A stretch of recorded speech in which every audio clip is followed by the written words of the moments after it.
La résidence Zemgor, déjà c'est le plus gros EHPAD du Val d'Oise. Nous avons une capacité d'accueil de 208 résidents.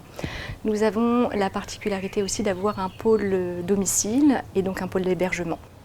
Donc l'EHPAD du futur, c'est de continuer à faire ce qu'a initié la résidence Zemgor, je pense, c'est de pouvoir proposer une offre de soins adaptée à la population vieillissante, avec des unités spécifiques, avec des professionnels formés.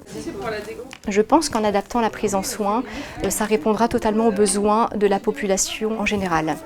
L'objectif aussi de l'EHPAD de demain, c'est de pouvoir s'ouvrir sur le domicile. Maintenant, l'entrée en structure est parfois inévitable et c'est pour ça que l'EHPAD doit être à la fois un lieu de vie et un lieu de soins.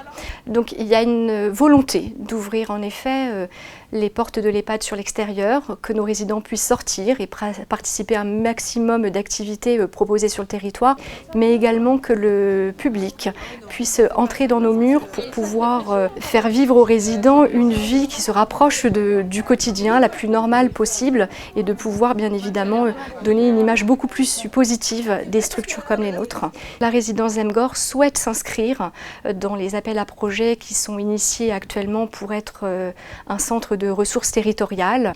L'objectif est vraiment de pouvoir proposer une offre de soins auprès du public âgé à domicile pour pouvoir répondre à la demande de cette population et maintenir la vie à domicile le plus longtemps possible, mais proposer également des alternatives, des solutions d'hébergement, peut-être de manière temporaire, pour répondre de la manière plus adaptée au public vieillissant.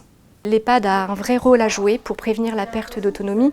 D'ailleurs, c'est le travail initié sur le pôle domicile avec la plateforme d'accompagnement et de répit et l'accueil de jour pour répondre à ces besoins et faire durer le plus longtemps possible le souhait de la personne âgée de rester à domicile.